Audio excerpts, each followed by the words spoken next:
Bonjour à tous, je m'appelle Alain Coulon, je préside une association qui s'appelle Coopération Santé, qui rassemble plusieurs parties prenantes dans le domaine de santé, les industriels du médicament et du dispositif médical, les professionnels de santé, les associations de patients, et puis divers experts de tout domaine. Dans quel but? Décloisonner le système, permettre d'échanger entre ces différents acteurs, ces différentes parties prenantes, de manière à tenter d'élaborer des documents, des positions communes, comment, plusieurs moyens, une newsletter, des dîners-débats, des conférences publiques, etc. Une partie de ces moyens a été mis à bas par la pandémie, c'est pourquoi nous avons choisi un format numérique.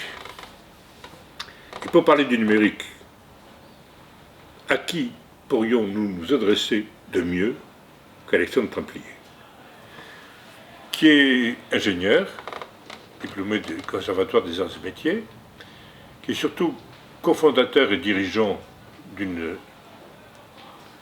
entreprise qui s'appelle Quintin, ça en dira peut-être un mot sans doute, Quinten, et qui est un expert de la collecte, du traitement des données de santé. Merci beaucoup Alexandre d'avoir accepté de participer à cette petite session. Tu n'as pas beaucoup de minutes, mais je sais que tu as l'esprit de synthèse développé pour répondre à 3-4 questions que nous nous posons tous. On parle beaucoup de Big Data, on parle beaucoup d'IA, on parle beaucoup de données de santé. Qui collecte? Pourquoi, comment? Et quel danger ça présente? Nous avons à la fois une attitude ambiguë par rapport à ces sujets. Nous sentons bien qu'il y a quelque chose à la fois d'incontournable, mais aussi quelque part d'un peu dangereux pour la liberté individuelle, pour la sécurité de ces données. Deuxième question, à quoi ça sert? Je veux dire que fondamentalement, le sujet est quand même d'améliorer les systèmes de santé. Est-ce qu'il y a, comment peut-on utiliser ces données pour améliorer l'efficience et la sécurité des systèmes de santé? Et puis troisième question peut-être, quels sont les risques et l'intérêt de l'IA, du traitement des données pour le système lui-même et pour chacune de ces parties prenantes, puisque chacune en attend quelque chose. Et pour être fidèle à l'esprit de coopération en santé, ce qu'attendent les professionnels de santé ne sont pas forcément ce qu'attendent les industriels ou ce qu'attendent les associations de patients. À toi la parole. Merci beaucoup Alain, merci de m'inviter à partager quelques points de vue sur ces sujets passionnants et importants pour notre pays, notre continent, dans un contexte où les géants du numérique, essentiellement venus d'outre-Atlantique, ont une position de plus en plus dominante et on le voit bien se positionnent sur ces sujets de santé. Alors tu as posé beaucoup de questions et je vais essayer de structurer mon propos autour de quelques-unes et s'il te plaît, n'hésite pas à compléter par des questions que je n'aurais pas traitées dans mes réponses. Alors tu as commencé par dire de quelles données s'agit-il? En fait, il s'agit de toutes les données relatives à la santé de nos concitoyens. Et ce sont des données qui sont déjà produites lorsqu'on va chez le médecin, lorsque on se voit prescrire des médicaments, lorsqu'on est admis à l'hôpital. Toutes ces données sont déjà collectées par le système de santé français. Il y a d'ailleurs une initiative portée par le gouvernement qui s'appelle Ma Santé 2022, qui a été lancée il y a plusieurs années, qui a pour objectif de centraliser ces données de prescription médicamenteuse, de séjour hospitalier, mais aussi qui comprendra le registre national des décès, puisque c'est un des résultats malheureusement inévitables des interventions de santé, de voir à quel moment il y a décès, pour quelles raisons, etc. Toutes ces données qui vont être centralisées dans ce qu'on appelle le Health Data Hub vont être accessibles, moyennant évidemment un processus bien établi, pour en extraire de l'intelligence, savoir ce qui fonctionne, ce qui ne fonctionne pas, mener des recherches, développer des outils. Et d'ailleurs, une autre composante de cette initiative Ma Santé 2022, c'est ce qu'on appelle le bouquet de services aux professionnels de santé, et qui va être une plateforme dans laquelle des applications, un petit peu comme sur nos téléphones et nos ordinateurs, vont être disponibles pour les professionnels de santé, moyennant là aussi un certain nombre de contraintes à respecter, notamment en termes de sécurité de l'information, d'éthique, de traçabilité et bien d'autres dimensions. Et enfin, l'espace numérique de santé sera un espace où tout un chacun pourra retrouver ses données de santé. Alors ces données-là seront celles qu'on a déjà citées. Mais indépendamment de toutes ces données qui vont être sur le Health Data Hub, il y a aussi les données qui vont être générées dans chaque hôpital et qui vont aller au-delà de ce qu'on va trouver dans les données qui seront sur le Health Data Hub, sur le séjour hospitalier. Ce sont des données qui vont être, par exemple, des données saisies par les services de spécialité, qui vont être spécifiques aux maladies, qui vont contenir l'information détaillée liée au patient et à son diagnostic, au traitement mis en œuvre, bref, à un niveau de détail qui sera supérieur. Ces données ont vocation à plus long terme à rejoindre le Health Data Hub également, mais on voit bien qu'il y a des sujets sur ce qu'on appelle l'interopérabilité entre les hôpitaux. Ces hôpitaux ont des systèmes d'information qui ne se parlent pas forcément. Et on l'a bien vu dans la crise de la Covid, la cacophonie scientifique à laquelle on a pu assister vient aussi du fait que toutes les initiatives de recherche qui ont été menées s'appuyaient sur des données partielles. Il n'y avait pas une communauté de données, et j'allais dire une qualité partagée de données. Alors évidemment, après, il y a comment on exploite ces données, c'est une de tes questions, je vais y venir dans un instant. Mais toutes ces données, finalement, on voit bien, captées par le système, peuvent être complétées aussi par des données. On parle beaucoup des objets connectés. Il y a de plus en plus le nombre de pas qu'on fait et donc l'activité. De plus en plus également comment dirais-je, des constantes biologiques qui sont captées par ces appareils et également par des vêtements connectés bientôt. Mais sans aller jusque-là, on le voit bien, toutes les données produites par les soins qui sont apportés aux patients, aujourd'hui ne sont pas collectées de manière exhaustive à un même endroit, et c'est absolument un enjeu de le faire, parce que on ne peut améliorer que ce qu'on mesure. Et le moyen de mesure, ce sont les données. Alors maintenant, tu as évoqué tout à l'heure les différents acteurs que sont les industriels, les professionnels de santé, les établissements de soins, et puis on peut ajouter aussi les agences réglementaires, mais aussi les payeurs, ceux qui financent ces soins. Chacun de ces parties prenantes, sans oublier le patient, bien évidemment, chacune de ces parties prenantes a ses propres enjeux. Et chacune de ces parties prenantes n'est pas connectée aux données de vie réelle. Pour une raison simple, parce que l'infrastructure aujourd'hui qui va arriver n'existe pas encore, et parce que les données ne circulent pas entre les établissements pour les raisons qu'on a commencé à évoquer. Donc, on va citer les enjeux pour chacun de ces acteurs très rapidement. Les industriels, aujourd'hui, conçoivent des produits et les développent sur la base de données expérimentales. Ils font ce qu'on appelle des essais cliniques sur un nombre assez limité de patients. Et donc, ils vont montrer l'efficacité, souvent à court terme, d'un produit, d'un dispositif. Bientôt des produits, d'ailleurs, à base d'intelligence artificielle qui vont faire des recommandations, etc. De manière à montrer le bénéfice et la sécurité de ces dispositifs et de ces produits. Être connecté aux données de vie réelle, pour eux, c'est mieux comprendre la réalité des pathologies auxquelles ils s'attaquent, c'est mieux comprendre l'état des lieux sur les solutions déjà mises en œuvre, leur efficacité, leur sécurité, et se positionner correctement pour avoir une chance d'être approuvé, remboursé et d'apporter un vrai bénéfice aux patients. Pour les établissements de soins et les professionnels de santé, aujourd'hui leur pratique repose sur l'état de l'art, des connaissances dans leur discipline.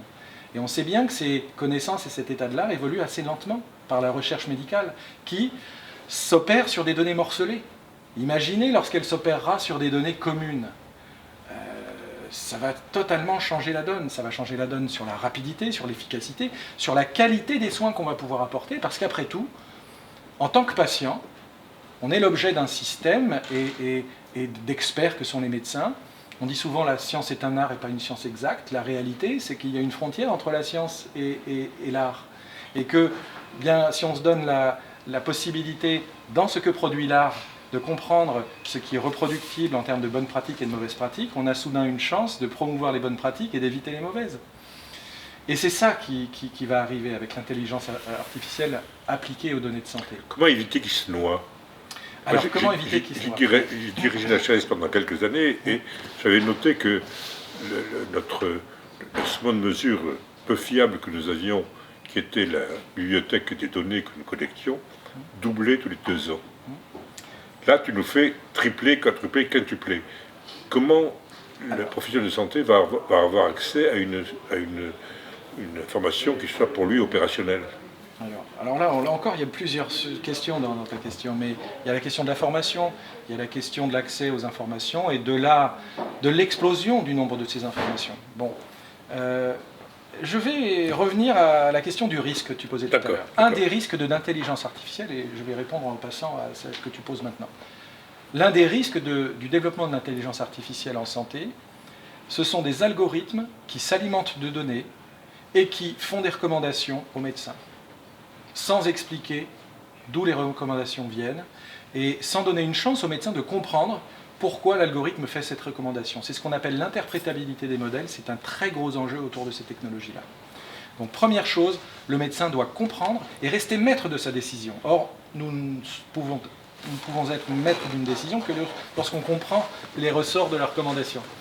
Donc, tu l'as dit, l'explosion des connaissances, et avant même l'arrivée de l'intelligence artificielle, on sait bien que la formation des médecins est extrêmement compliquée à cause de ça, et que, comme dans toute formation, on oublie l'essentiel et on retient ce qui est utile au niveau quotidien, au plan quotidien, du quotidien des médecins.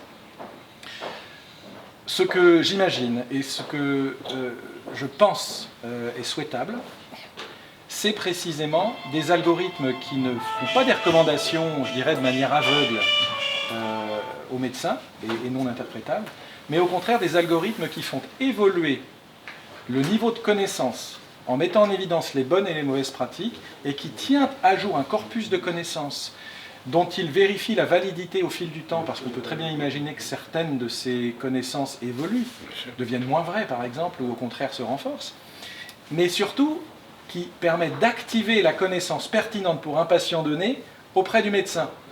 Dire voilà, ce patient a telle caractéristique et il y a telle bonne pratique qui est souhaitable à appliquer à ce patient pour telle et telle raison, et attention, ne prescrivez pas ce produit plus de tant de temps ou à plus de telle dose, parce que là vous rentrez dans une zone à risque. Le médecin a la capacité de comprendre, de vérifier, et de également confronter ce qu'on lui dit par rapport à sa propre pratique. C'est une synthèse opérationnelle et immédiate. Absolument. Je pense que c'est cette médecine que la France et l'Europe peuvent faire advenir, et beaucoup mieux que ce qui pourrait être fait aux États-Unis ou en Chine, ce qui ne suit a priori pas cette direction. On a parlé de l'intérêt pour le système, pour les industriels, pour les professionnels, on vient de l'évoquer, pour les patients. Qu'est-ce qu'ils ont à gagner là-dedans? Alors ils ont tout à gagner. Quand j'ai commencé ma carrière il y a 25 ans en tant que jeune ingénieur dans le domaine... Très jeune. Ouais, bon.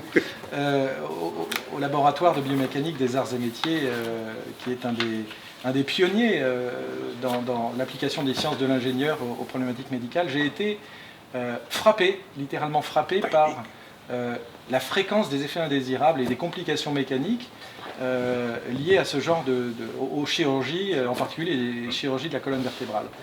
Et ce qui m'a frappé, c'est que le système ne permettait pas d'améliorer ces pratiques de manière continue. Et que pour que les pratiques évoluent, il fallait que certaines équipes, multiples d'ailleurs, se lancent dans des expérimentations, de la collecte de données, de la vérification de niveau de complications, et puis essayer de comprendre quels étaient les facteurs de ces complications, de manière à se donner une chance de les éviter.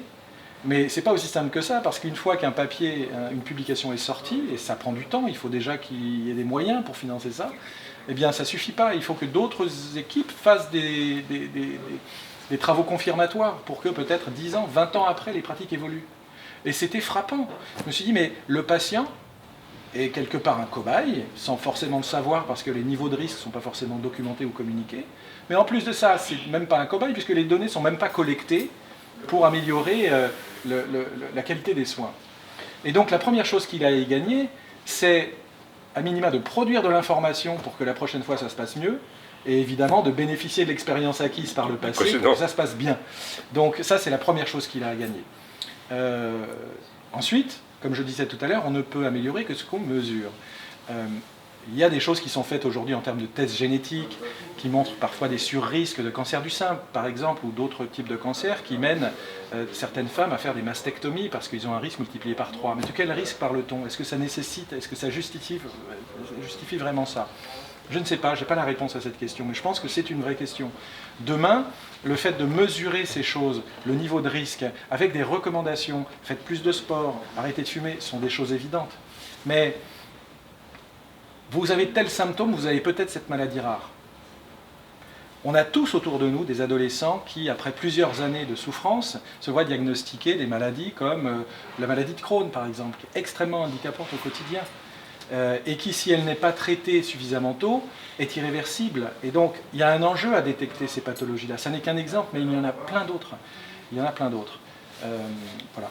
Raccourcir le temps entre la recherche médicale et la pratique professionnelle. Absolument. Ce que je disais tout à l'heure, produire ces corpus de connaissances grâce à l'intelligence artificielle sur les flux de données qui seront bientôt disponibles, qui commencent à l'être, pour produire un corpus de connaissances validé en continu, c'est quelque part rendre continue cette recherche médicale. Automatiser, ce qui n'empêchera pas du tout, au contraire, les chercheurs de s'appuyer sur ces connaissances pour éventuellement les vérifier, les compléter et ajouter le génie humain à la donnée et à l'intelligence artificielle. Mais bien sûr, Alexandre, nous resterons sur le génie humain que tu nous as transmis. Merci à tous, merci à toi.